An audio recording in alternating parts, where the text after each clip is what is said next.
하나님은 영이시니 예배하는 자가 영과 진리로 예배할지니라. 아멘.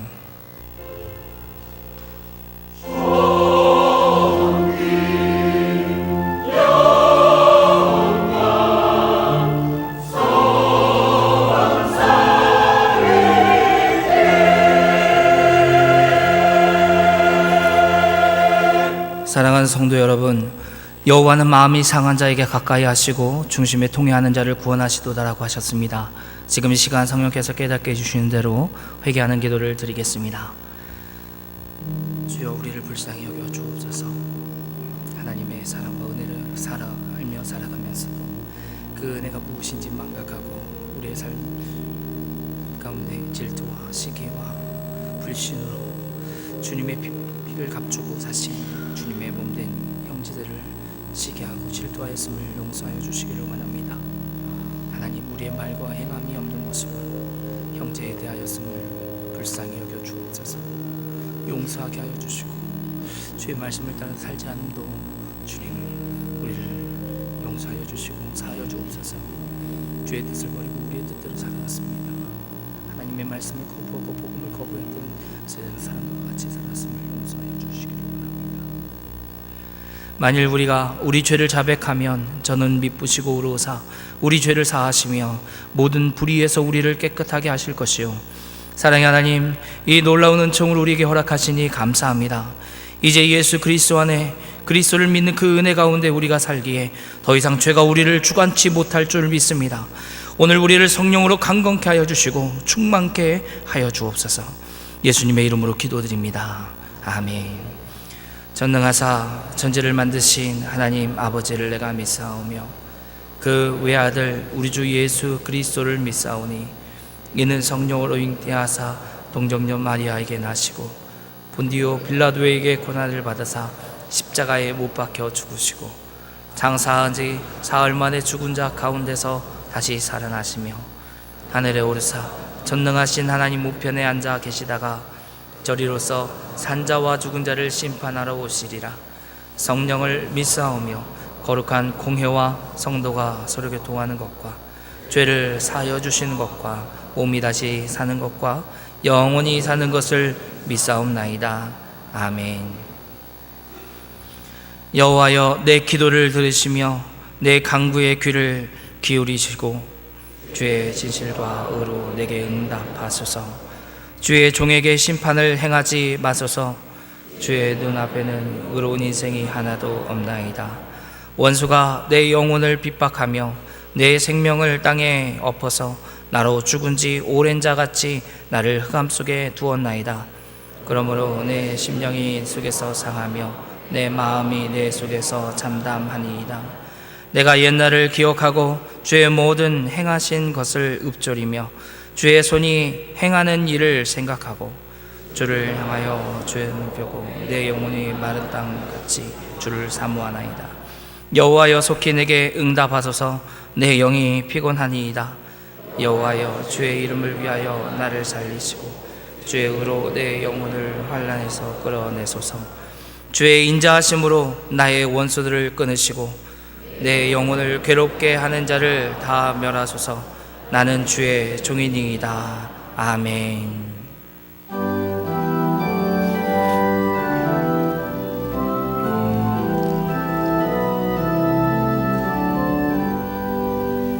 다 찬양하여라. 전능왕 창조 예수께 내 혼하 주 찬양 정광과 구원의 주니 성도들아 주 앞에 이제 나와 즐겁게 찬양하여라.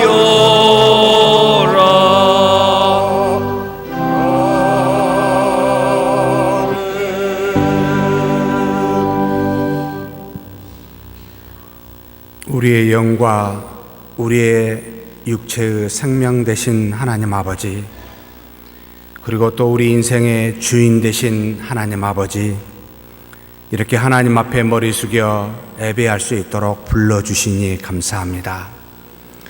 영과 육체를 구원하여 하나님의 아들로 삼아 날마다 믿음으로 살아갈 수 있도록 허락하심에 감사하여 하나님이 우리 육체를 위하여 주신 바 그 물질의 일부를 따로 거룩히 구별하여 11조와 감사와 또 선교와 각종 목적 헌금으로 하나님 앞에 믿음으로 드리오니 우리의 믿음은 받아 하나님의 놀라운 은혜로 가득하게 하여 주시고 우리가 드리는 애물은 이 땅에서 하나님의 나라와 의를 위하여 하나님께서 맡긴 자의 손을 통해 귀하게 사용되어지도록 역사하여 주시옵소서.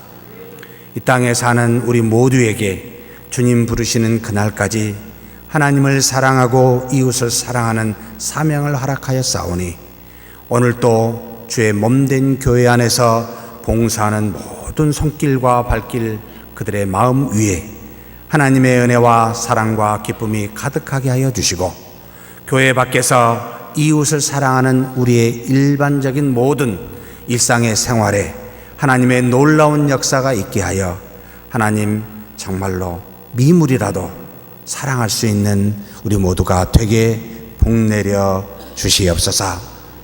이 시간에도 하나님 앞에 머리 숙인 우리 모두에게 허락하신 은혜 가득히 부어주시고 잠시나마 들렸다 하나님 앞에 예배드리며 가는 귀한 믿음의 형제 자매들에게도 동일한 은혜 허락하여 주옵소서.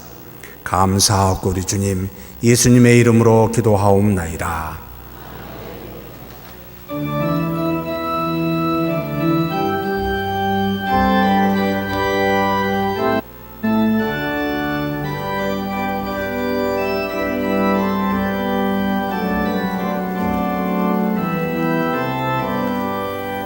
그 사랑의 세계명을 우리에게 주신 주님 서로 사랑하며 제자 된다 가르쳤네.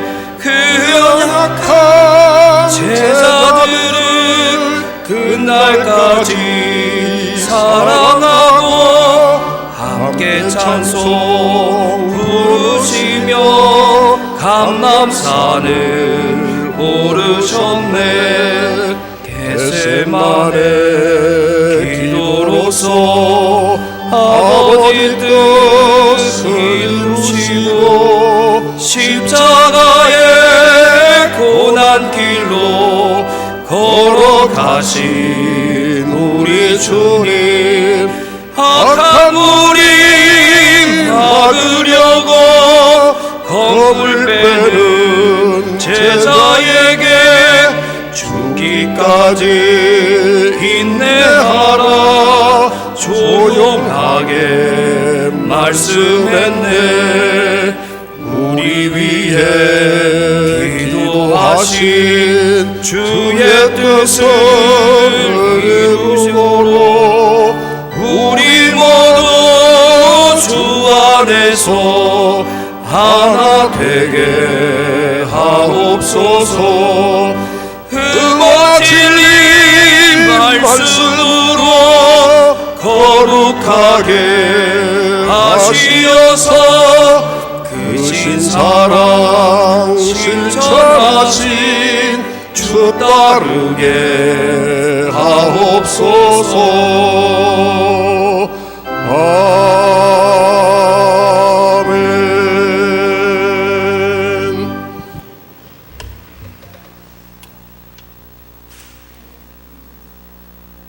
상한 갈대를 꺾지 않으시고 꺼져가는 등불도 끄지 않으시며 우리의 믿음의 자녀들을 끝까지 사랑하시는 사랑의 하나님 아버지, 하나님 아버지의 은혜와 은총을 감사합니다.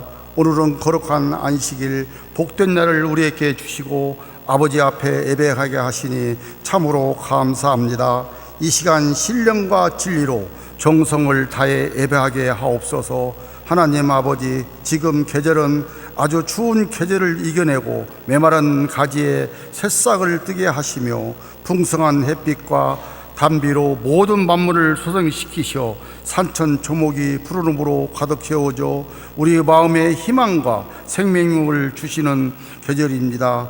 또한 우리의 죄와 허물 때문에 모진 고난을 당하시고 십자가에 돌아가신 주님을 생각하게 하시어 영원하신 하나님 나라로 우리가 갈 수 있도록 사망 권세 이기고 부활하신 주님을 찬양하면 부활의 기쁨도 누리게 하신 4월입니다. 전능하신 하나님 아버지, 우리의 삶을 되돌아보게 하옵소서. 의심 많은 도마처럼 연약하고 믿음이 적은 우리가 아니라 철저히 부활하신 주님을 만나고 기쁨과 평강이 넘쳐가는 우리가 되길 원하며 부활의 증거자로 힘차게 나가길 소원합니다. 또한 세상에서 빛과 소금과 역할을 감당하여 공의와 평화가 이루어져 나가기를 원합니다. 우리는 주님의 몸된 교회를 위하여 주님께 간구하는 기도 사람으로서 깊이 들어가길 소원합니다. 그리하여 주님의 뜻이 무엇인가를 뼛속 깊이 깨닫는 자 되게 하옵소서. 내 집은 만민이 기도하는 집이라고 하셨사오니 서문의 공동체는 기도가 흘러넘치는 교회가 되게 하옵소서. 지의 하나님 아버지, 우리 서문의 공동체의 이웃과 질병과 세와 외로움으로 고통당하는 자들이 있습니까? 이들을 불쌍히 여겨줘서 우리 주님께서 친히 찾아가 주시어 위로해 주시옵소서. 은혜를 베풀어 주시옵소서. 고통하며 아파하는 모든 문제들이 주님 안에서 치유하게 되고 회복될 수 있도록 인도하여 주시옵소서. 구원의 하나님 아버지, 구원의 기쁜 소식을 듣고 지구촌 곳곳에서 주님을 모르는 영혼들을 위하여 복음을 전하시는 선교사님들이 계십니다. 특별히 우리 교회에서 파송한 서원중, 김준혁, 정성재 선교사님, 또한 선교 사역을 준비하시는 윤익삭 선교사님, 선교사님들의 신원을 강건하게 붙들어 주시어 선교사님들의 가정을 평안으로 지켜 주시옵소서. 주님의 지상명령으로서 구원사역을 감당하실 때 성령님 크신 은총으로 함께 하시옵소서. 하나님 아버지, 주님의 몸된 교회를 위하여 몸을 들여 봉사하는 손길들이 있습니다. 특별히 주님이 주신 귀한 직분들을 감사함으로써 감당하기를 원하는 성도들에게 지혜와 힘을 주셔서 맡은 바 직분을 잘 감당할 수 있도록 인도하여 주시옵소서. 특별히 주님과 교회를 섬기며 저희들을 푸른 초장으로 인도하시게 힘을 쓰고 계신 김석호 담임 목사님, 성령님 능력으로 함께 하시고 진리 말씀을 베풀기에 부족함 없도록 지혜와 능력을 허락하여 주시옵소서. 예배를 도와 하나님께 영광 돌리는 할렐루야 찬양대 찬양을 기쁘게 받으시면 예배의 시종을 주님께 의탁합니다. 이 모든 말씀 구원의 주가 되신 예수 그리스도의 이름으로 기도드립나이다. 아멘.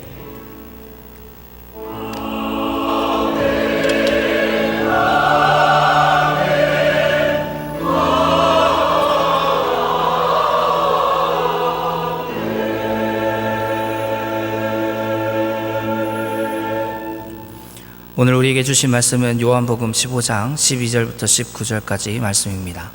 신약성경 174페이지에 있습니다. 요한복음 15장 12절부터 19절까지 제가 봉독해 드리겠습니다. 내 계명은 곧 내가 너희를 사랑한 것 같이 너희도 서로 사랑하라 하는 이것이니라.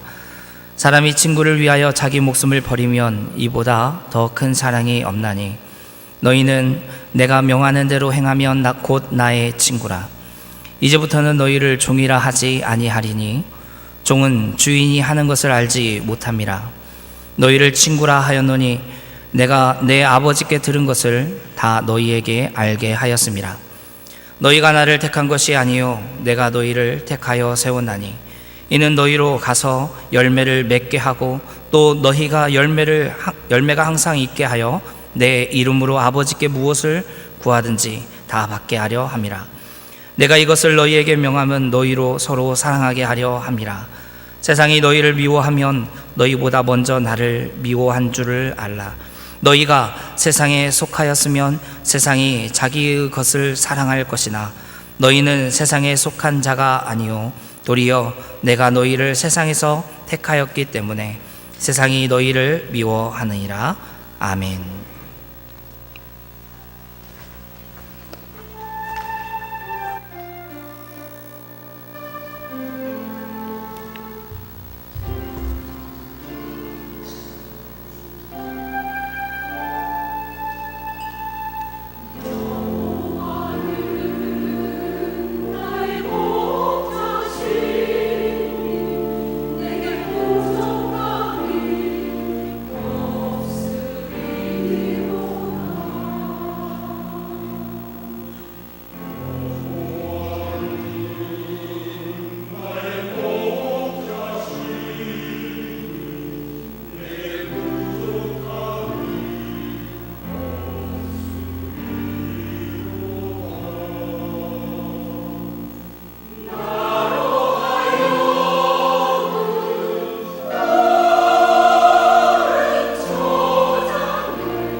여호와의 진실하심과 인자하심이 평생에 우리를 따르실 줄 믿으십니까? 아멘. 우리 하나님께서 영광 받으신 줄 믿습니다. 오늘 태어나서 처음으로 하나님 앞에 예배하러 나오신 귀한 분이 계십니다. 우리 김동욱 집사님, 안유현 성도님 딸 김지윤 아이가 처음 나왔습니다. 잠깐 앞으로 나와 주시겠습니까? 위로 올라와 주시면 감사하겠습니다. 한번 우리 김지윤 아이를 위해서 우리 하나님 앞에 한번 같이 기도하겠습니다. 제가 기도하겠습니다. 하나님 아버지 감사합니다. 이 땅에 하나님의 계획 속에 정한 때 우리 지윤이 세상에 보내주시고 믿음 안에서 하나님의 가족이 되어 이렇게 만날 수 있도록 허락하여 주시니 감사합니다. 육체가 주 안에서 건강하게 자라게 하시며 자라난 육체를 따라 지혜도 자라게 하시고 자라난 지혜를 따라 믿음도 자라나는 귀한 딸 되게 하여 주옵소서. 자녀를 위하여 하나님 앞에서 기도로 말씀으로 간절히 하나님께 맡기며 그렇게 키우기를 소망하는 우리 김동욱 집사님, 안유현 성도님 위에도 주께서 한없는 은혜 더하여 주시고 아름다운 믿음의 가정 꾸려갈 수 있도록 주께서 복내려 주시옵소서. 우리 주님 예수님의 이름으로 기도하옵나이다. 아멘. 우리 하나님께 영광의 박수 한번 올려드렸으면 좋겠습니다. 감사합니다. 네.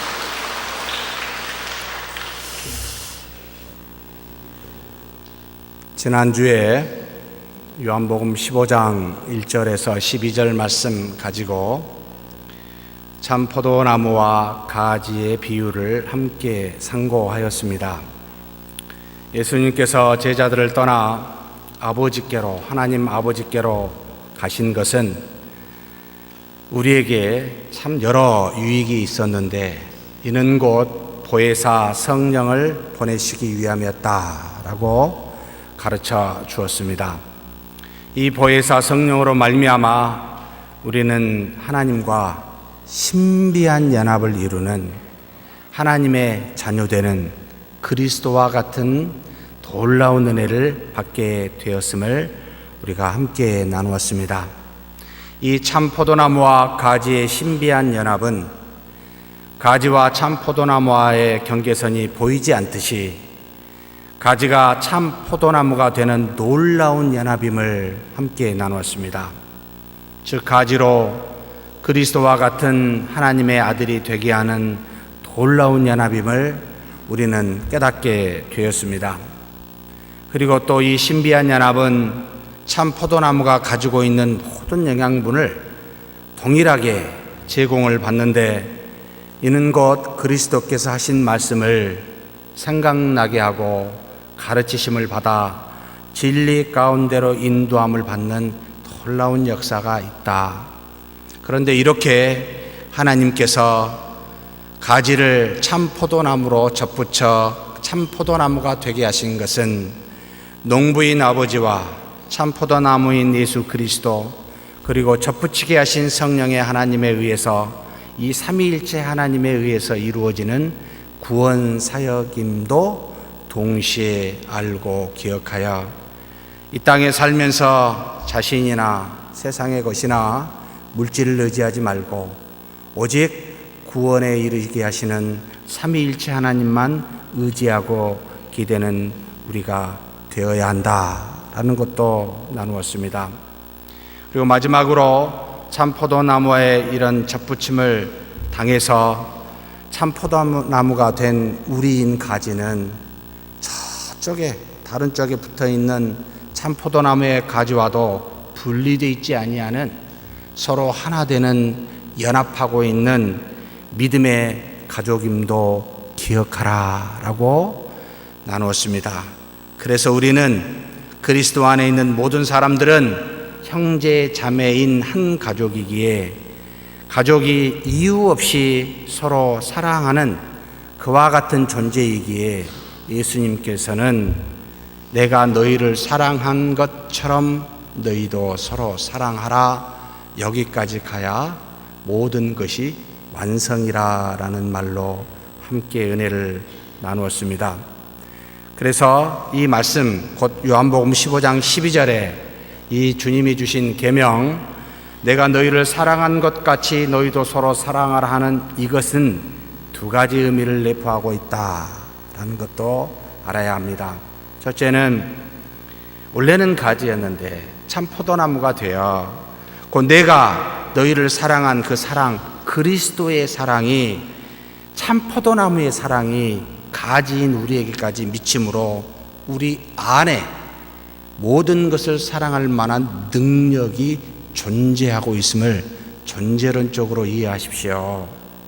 우리에게는 모두를 사랑할 만한 능력을 가지고 있습니다 라는 걸 전제하여 이 말씀을 하고 계시다는 것과, 두 번째는 내가 너희에게 사랑을 이처럼 보인 것과 같이 너희도 너희에게 주어진 사랑으로 나와 같은 사랑을 보이라, 서로 사랑하라 라고 하는 명령도 동시에 가지고 있다.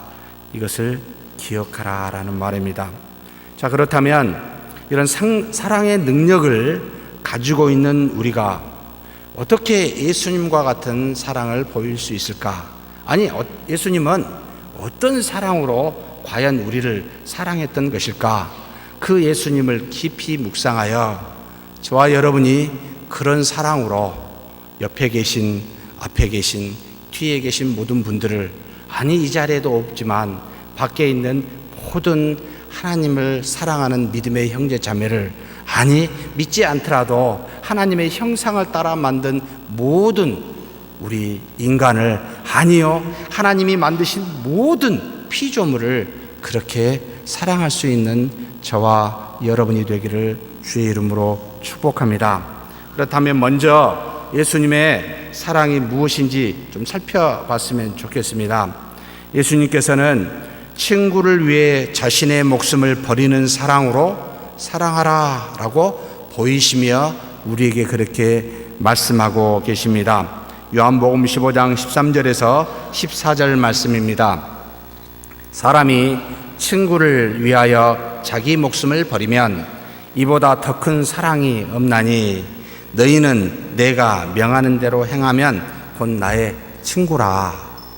예수님이 그와 같은 사랑을 하셨고, 그리고 그처럼 자신의 사랑을, 자신의 목숨을 죽기까지 사랑하는 그와 같은 사랑을 우리에게 지금 명령하고 있습니다. 여기서 친구라고 하는 필로스라는 표현을 썼을 때는 사랑하는 사람, 친애하는 사람, 좋아하는 사람, 또는 일반적으로 가까이 있는 사람에게 붙이는 용어였습니다. 우리 그냥 번역으로는 친구라라고 되어 있습니다만, 어찌됐든 마음을 주어 함께 가까이 하고자 하는, 친애하고 좋아하고 사랑하는 대상을 필로스라고 이렇게 불렀습니다. 이 말은 무슨 뜻입니까? 하나님이 우리를 그렇게 대하였다는 겁니다. 하나님을 사랑하지도 아니하였고 하나님을 찾아 그분에게 간 우리도 아닌데 하나님은 우리를 그와 같이 필로스, 친구로 여기며 사랑했다, 이렇게 가르치고 있습니다. 이는 마치 종이 주인을 위해 어쩔 수 없이 그렇게 행하는 수동적인 사랑을 말하는 것이 아닙니다. 친구처럼 동등한 관계로 그 관계에서 자발적인 자기 희생을 하는 그런 사랑을 말하고 있습니다. 우리가 자식된 도리로 부모를 사랑하는 것은 부모로부터 그 사랑을 받았기에 도리라는 말을 써서 마땅히 우리는 사랑함이 분명합니다. 그런데 부모가 자식을 사랑하는 것은 그와 같은 도리가 있어서 사랑하지는 않습니다. 일방적으로 우리를 사랑하는 사랑이지요. 그런 어떤 면에서는 희생하는, 동등히 여기며 값없이 무언가를 대가를 바라며 그렇게 사랑하는 그런 것이 아니라 친구로 여기며 그렇게 사랑했던 것이 바로 예수님이었다라고 우리에게 가르치고 있습니다. 죄인이었던 우리를 위해 십자가에 죽으신 그 사랑은 예수님이 우리를 죄인으로 취급한 것이 아니라, 우리는 비록 죄인입니다. 그런데 예수님께서 우리를 죄인처럼 취급하는 것이 아니라 사랑하는 친구로 대하여 그 친구를 위해, 친구가 되도록 하기 위해 우리를 그렇게 대우하며 사랑했다라는 말입니다. 그래서 15절의 말씀처럼 이제부터는 너희를 종이라 하지 아니하리니 종은 주인이 하는 것을 알지 못함이라. 너희를 친구라 하였노니 내가 내 아버지께 들은 것을 다 너희에게 알게 하였음이라. 종은 주인의 마음을 모르지요. 친구는 모든 것을 논의하기에 친구는 친구의 마음을 압니다. 예수님께서 우리를 친구로 삼았기에 하나님 아버지로부터 받은 모든 알았던 것들을 우리에게 전부 알림으로 친구와 같이 대하여 우리를 그렇게 사랑했노라 라고 말씀하고 있습니다. 우리가 죄로 인하여 하나님과 원수 되었을 때 우리를 친구로 여기사 우리로 아버지의 뜻을 다 알려주시고 우리의 죄를 속량기 위해 자발적으로 십자가에 못 박혀 죽으시는 사랑을 우리에게 그렇게 주셨다라고 가르치고 있습니다. 그는 단지 우리를 친구로 여기는 정도의 친구로서 친구를 서로 우리가 사랑하는 그런 관계이지만 그러나 이런 정도가 부분적인 사랑으로 나타나는 것이 또한 아니었습니다. 그 친구를 친구로 여김에 있어 완전히 자신의 목숨까지도 다 드리는 전적으로 자신의 생명을 전부를 주는 그런 사랑으로 완벽한 나의 분신과 같이 여기는 그런 친구로 대하여 나를 사랑했노라 라고 가르치고 있습니다. 세상에 이보다 더 큰 사랑이 있을까요? 죽음을 불사하고 사랑하는 것도 사실은 어렵지만 사랑하는 사람을 위하여 그 사람을 나처럼 여기고 그렇게 대우하여 사랑한다는 것은 사실 쉬운 일이 아니라고 보입니다. 이럴 때 제 마음속에 드는 생각이 있습니다. 예수님은 하나님 아들이시잖아요. 하나님이시잖아요. 저는 그냥 인간이잖아요. 하나님은 그렇게 하실 수 있지만 저는 못하잖아요. 라고 슬며시 이 자리를 피하는 비겁한 생각이 제 안에서 올라옵니다. 여러분은 안 그러시겠지만 저는 참 이걸 볼 때마다 나는 연약하여 어쩔 수 없으니 핑계거리를 만들어냅니다. 어떻게 이런 사랑이 가능할까 고민해보게 됩니다. 기도하게 됩니다. 상대와 내가 분리되어 있지 않다라는 확고한 믿음. 내가 사랑하는 대상은 상대방이 아니라 나의 또 다른 나라고 여기며 같은 하나님의 아들로 여길 수 있는 마음. 이것이 우리 주 예수 그리스도의 마음이 있지 않았을까라고 생각이 됩니다. 비록 죄인으로 이 땅에 살아가고 있는 전혀 하나님을 알지도 그 하나님에 대해서 나아가지도 않는 우리를 위하여 저 사람은 하나님이 택하여 나와 같은 하나님의 아들이기에 그렇게 대우하고 그렇게 사랑한 것이 예수님이셨습니다. 결국 우리도 그와 같이 그런 믿음을 가져야 되지, 그렇지 아니하다면 이와 같은 사랑은 인간의 의지로 불가능하게 보입니다. 예수님이 비록 육체로는 죽으셨지만 성령을 통하여 지금 나와 더불어 살고 있는 원리와 같이 내가 비록 그를 위해 죽는다 할지라도 그리고 그는 나와 같은 한 성령으로 연합되어 있다라는 믿음 안에서 그래서 그는 나와 같은 하나님의 자녀로서 나의 또 다른 분신임을 믿고 확신한다면 혹 나는 그를 위해서 죽을 수 있지 않을까 제 머릿속에서 그렇게 계산해 봅니다. 참 믿음이 없는 머리로 하는 자의 모습이기도 합니다. 과연 그리스도는 어떤 마음이었을까? 어찌하여 그렇게 죽을 수 있었을까? 한 알의 미랄이 죽어서 또 다른 수많은 미랄로 태어나듯이 우리의 죽기까지의 사랑은 어쩌면 나와 같은 수많은 사람의 생명으로 다시 태어나게 함을 이성적으로는 이렇게 알겠는데 도대체 마음으로는 안 되는 거예요. 그래서 어쩌면 오늘도 그렇게 하나님 앞에 기도해 보는지 모르겠습니다. 주님의 마음을 가질 수 있도록 해달라고요. 머리로만 믿는 것이 아니라 정말 심장으로 믿을 수 있는 그런 믿음 달라고요. 결국 우리가 죽는 죽음도 예수 그리스도와 같이 부활로 일어나 영원히 살게 되기에 자기 희생의 죽음은 죽음이 아니라 부활의 생명을 경험케 하는 하나의 과정이요 통로임을 깨닫게 될 때, 그래, 이 죽음이야말로 이 땅에서 가장 위대한 일이다 라는 것을 우리는 주님을 보면서 깨닫게 되기는 합니다. 그러나 그렇게 막상 닥쳤을 때 담대하게 그 일을 할 수 있을까? 라고 묻게 됩니다. 사랑하는 성도 여러분, 이런 그리스도와 같은 믿음, 그 사랑이 저와 여러분에게 있기를 주의 이름으로 축복합니다. 사랑하는 성도 여러분, 사실 예수님은 그 사랑을 본인만 보이시는 것은 아니었습니다. 하나님이 만드신, 예수님이 만드신 피조물에게도 이와 같은 사랑을 보여주고 있습니다. 왜 봄에 꽃이 피는지 아신가요? 왜 봄날이 되면 우리는 마음이 들떠서 옷도 울긋불긋한 옷을 입고 울긋불긋한 꽃을 보기 위해 밖으로 나가는 것일까요? 왜 그처럼 봄에는 꽃이 화려하게 피는 것일까요? 혹시 물어보고 혹시 고민해 보신 적이 있으십니까?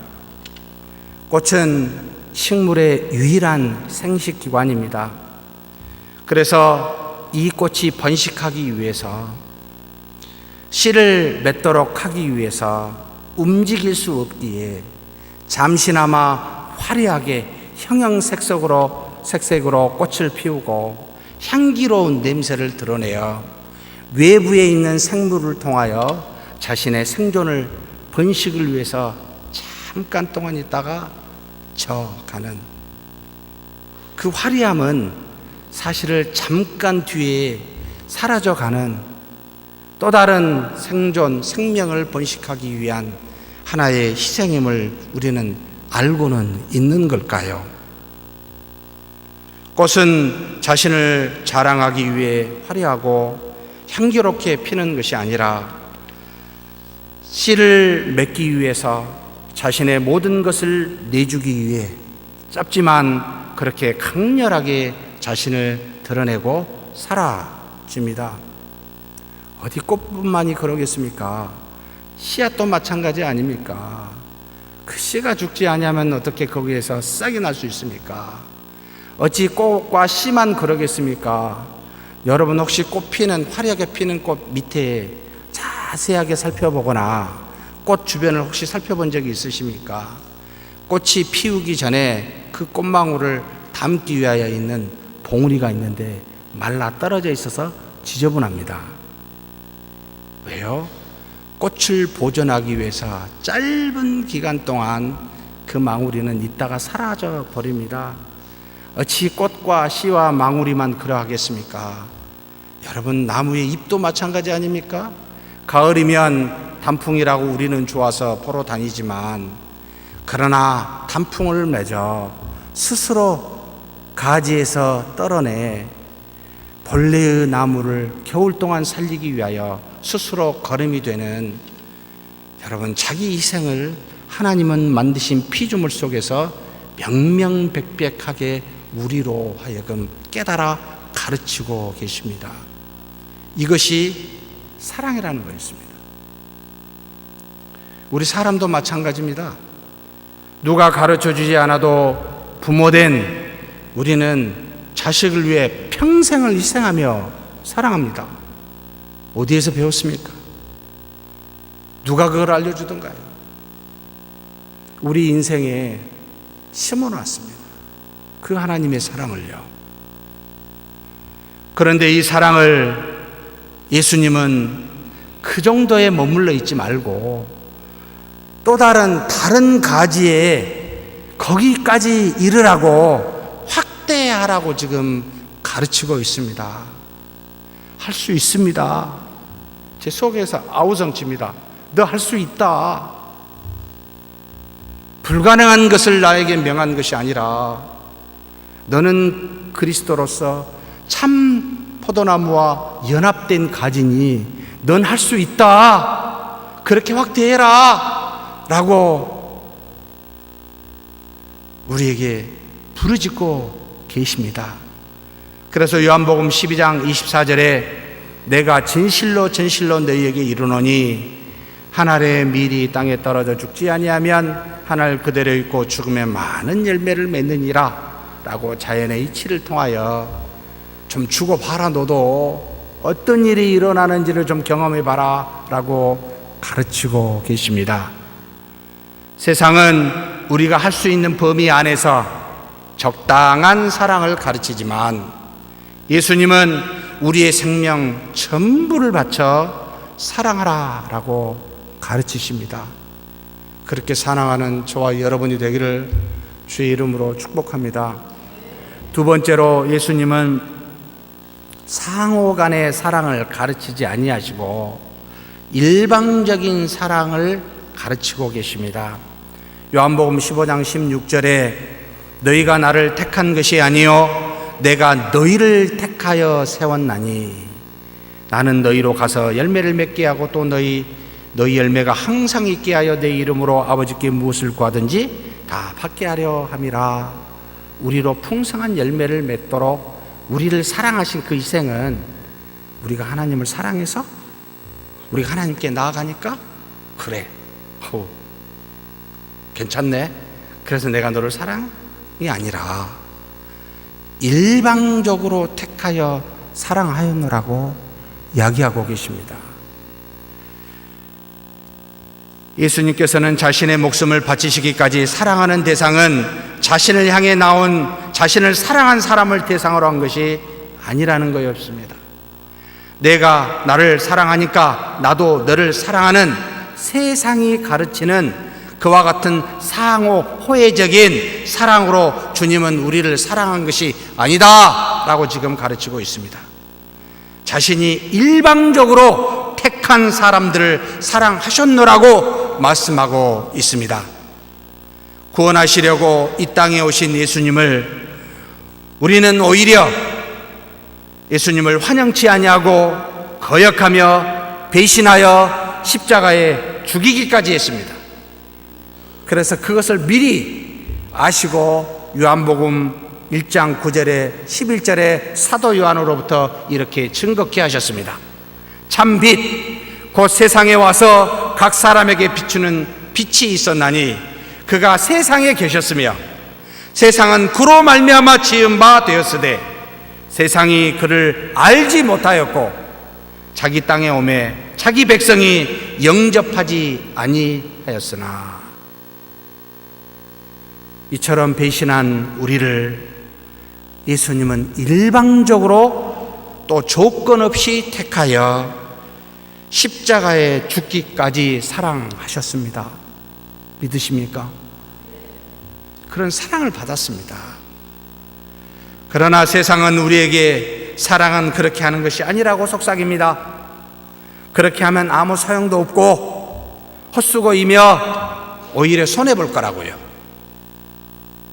내가 무언가 주면 상대도 무언가 주어야 하지 않느냐고, 또 상대가 무언가 잘못했으니 반성하고 사과해야 하지 않느냐고, 또 응당 잘못했으니 어떤 징계를 받아야 되지 않느냐고.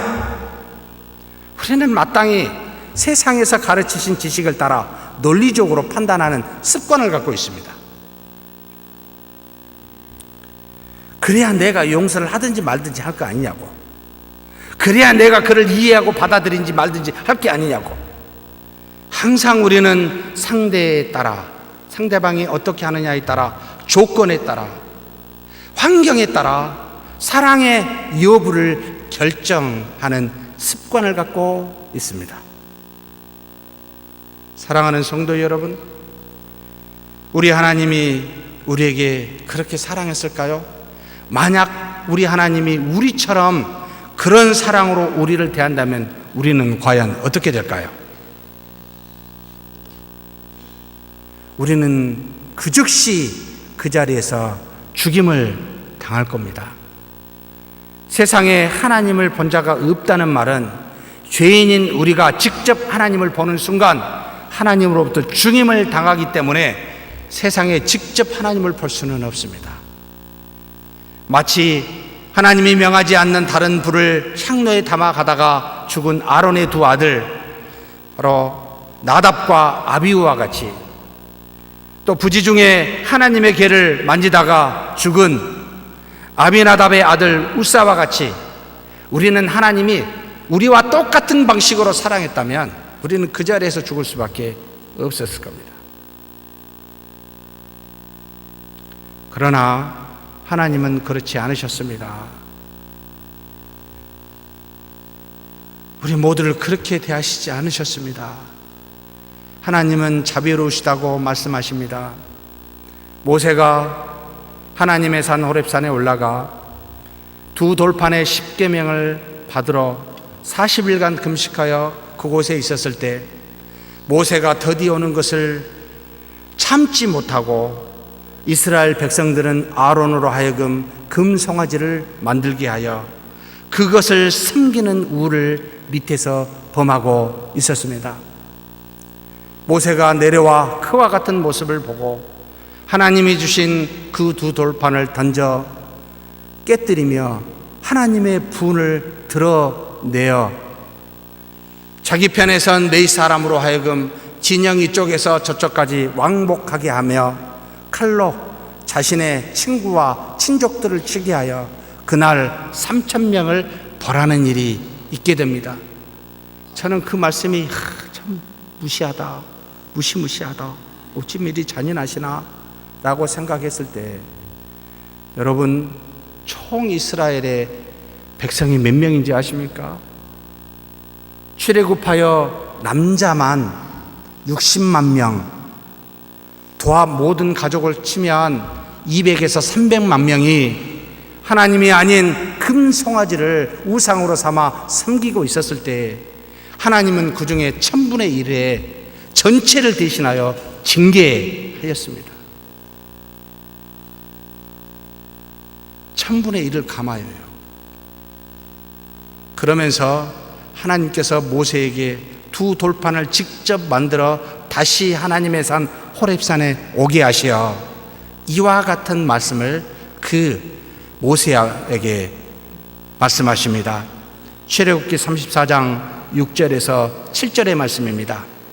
여호와께서 그의 앞으로 지나시며 선포하시되 여호와라 여호와라 자비롭고 은혜롭고 노하기를 더디하고 인자와 진실이 많은 하나님이라. 인자를 천대까지 베풀며 악과 과실과 죄를 용서하리라. 그러나 벌을 면제하지는 아니하고 아버지의 악행을 자손 3, 4대까지 보응하리라. 무슨 말입니까? 죄에 대한 벌은 돌이킬 정도까지만 벌하여 베풀지만, 그러나 인자와 자비와 긍휼은 천대까지 베푸시는 하나님이심을 가르치고 있습니다. 믿으십니까? 그래서 지금 저와 여러분이 이 자리에 앉을 수가 있습니다. 그렇지 아니하셨다면 앉아 있을 수가 없습니다. 세상의 법칙은 받는 만큼 주는 상호 호혜적인 것이지만, 그래서 우리 이성도 그렇게 해야 논리적으로 맞기 시원하지만, 그러나 예수님은 우리에게 그렇게 가르치지 않습니다. 오른쪽 뺨을 치면 왼쪽을 돌려대라는 게 우리 이성으로는 도대체 안 맞아요.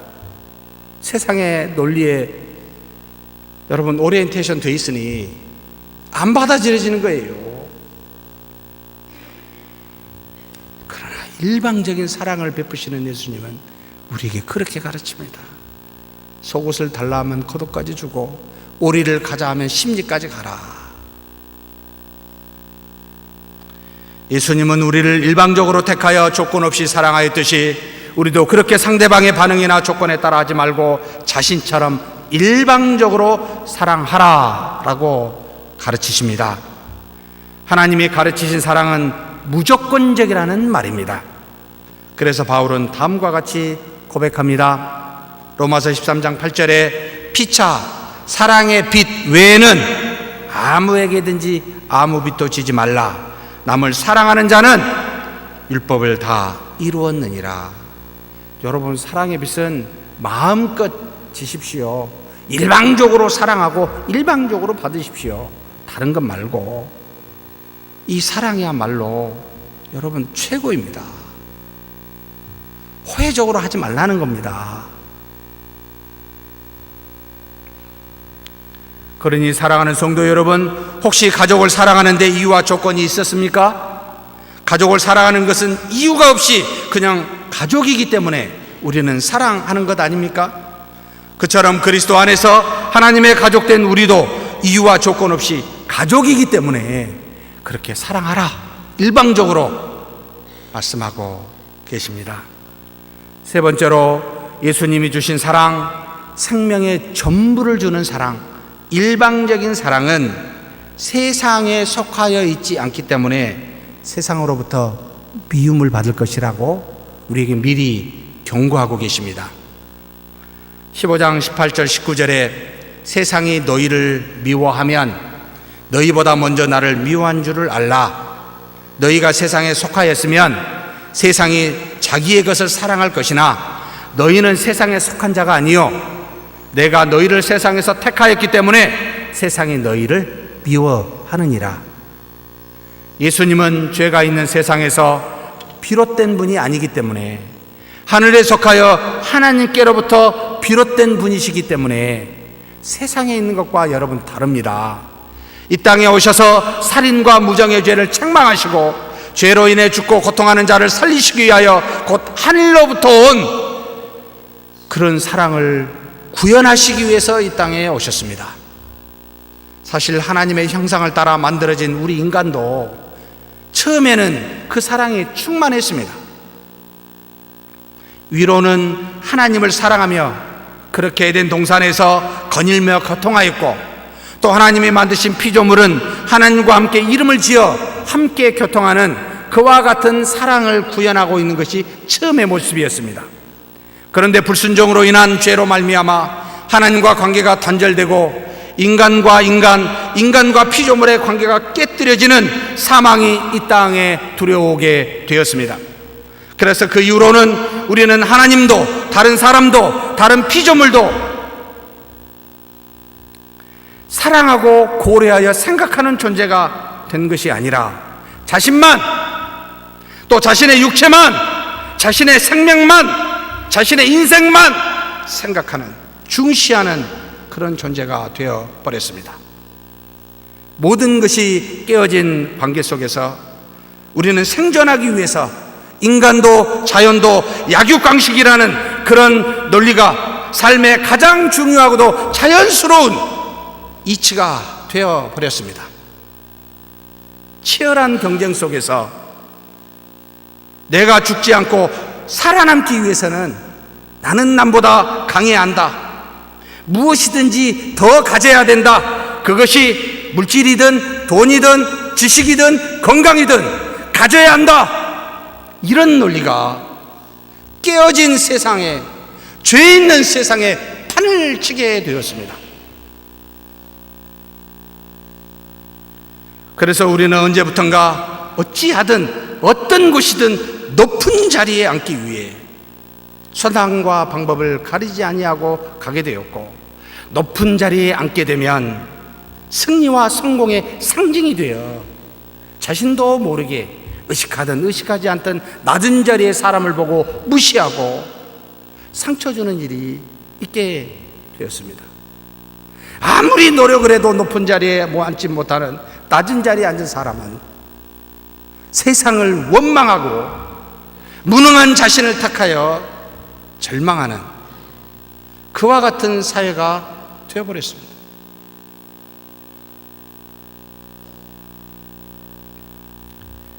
율리어스 시저가 왔노라, 보았노라, 이겼노라, 참 세상에 정확한 논리였습니다.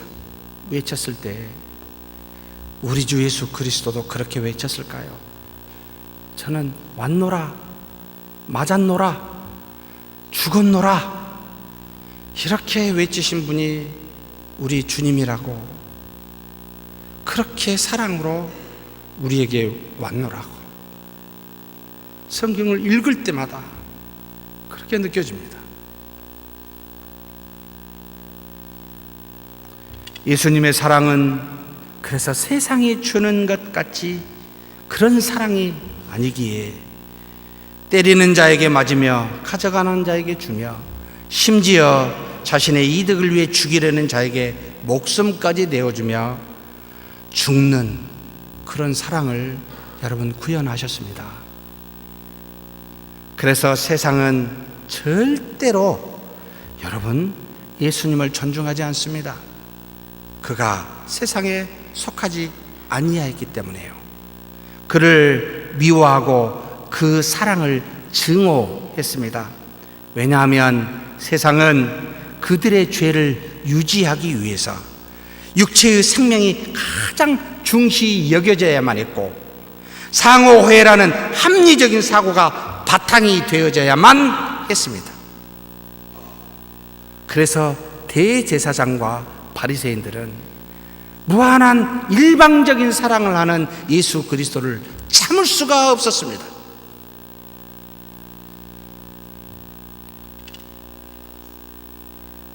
이와 같이 세상의 원리들은 결국 무엇을 말합니까? 사람들을 서로 분리시킵니다. 그리고 가장 효과적인 무기입니다. 생명이 중요하다. 너의 생명이. 너의 육체가 중요하다. 사랑은 주고받는 것이다. 정확하게 나누어 우리는 하나가 아니요 분리된 자라고 거짓없이 가르치고 그렇게 교육한 것이 여러분 악의 사망의 원리입니다.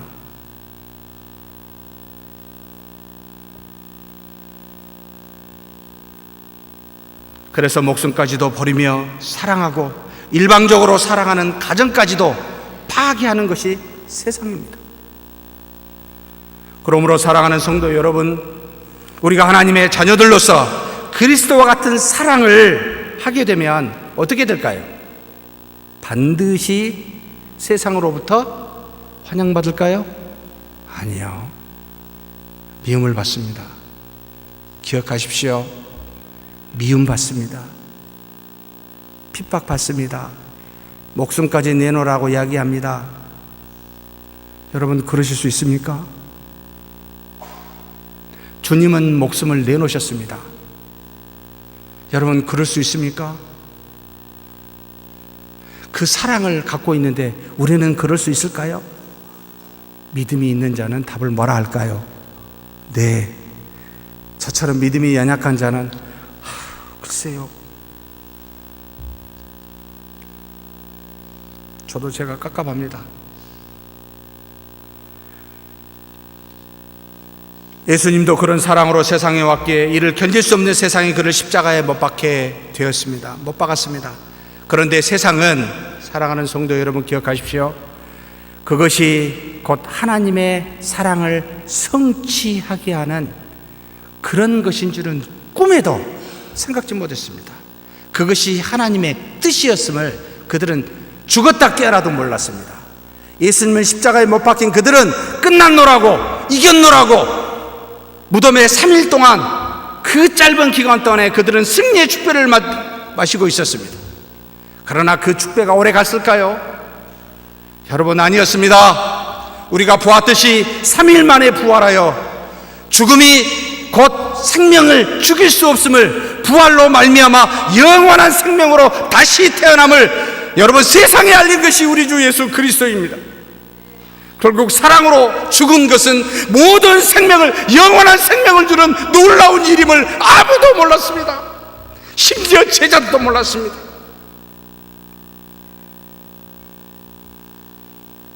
우리가 핍박을 받아 죽는 것이 곧 하나님의 뜻이며 그것이 사랑의 완성인 줄을 여러분 우리는 정말 알고는 있을까요? 그렇게 살고는 있는 겁니까? 그렇다면 옆에 있는 사람을 어찌하여 미워할 수 있습니까? 작은 티 하나를 가지고 어찌하여 지적질할 수 있습니까? 이게 말이 안 되지 않습니까? 너무나 웃긴 이야기가 되어버립니다. 그러므로 사랑하는 성도 여러분, 주님처럼 사랑하는 저와 여러분이 되기를 주의 이름으로 축복합니다.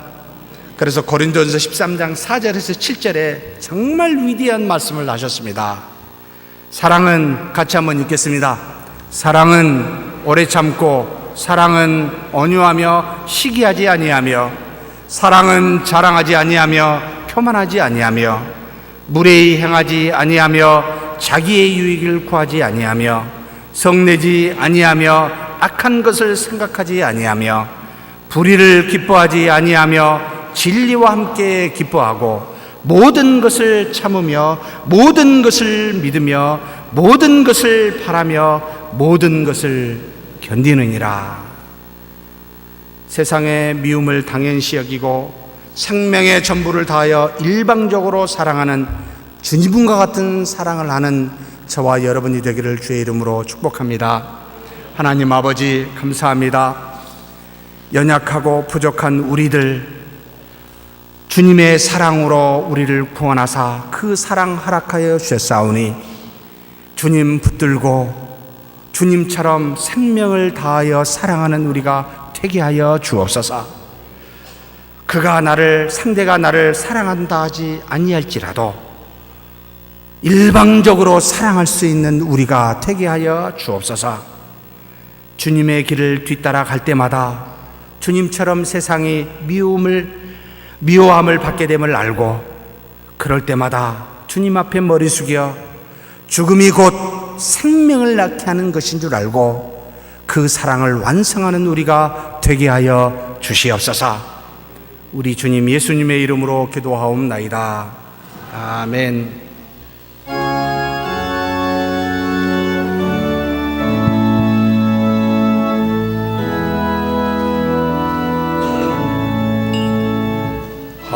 하늘에 계신 아버지, 이름 거룩하사 주님 나라 임하시고 뜻이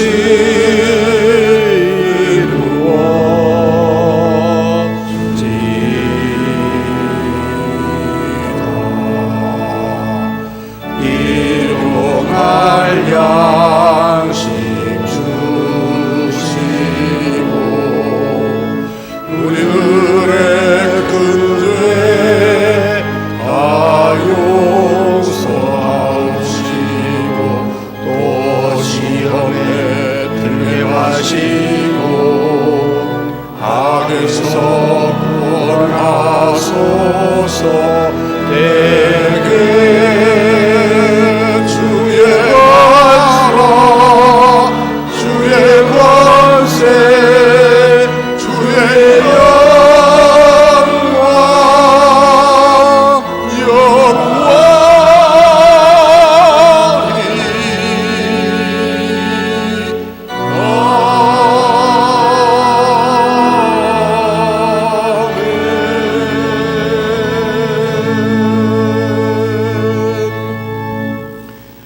여호와는 내게 복을 주시고 너를 지키시길 원하며, 여호와는 그 얼굴을 내게 비추사 은혜 베푸시기를 원하며, 여호와는 그 얼굴을 내게로 향하여 드사 평강 주시기를 원하노라. 주 예수 그리스도의 은혜와 하나님의 사랑과 성령의 교통하심이 너희 무리와 함께 있어지이다. 아멘.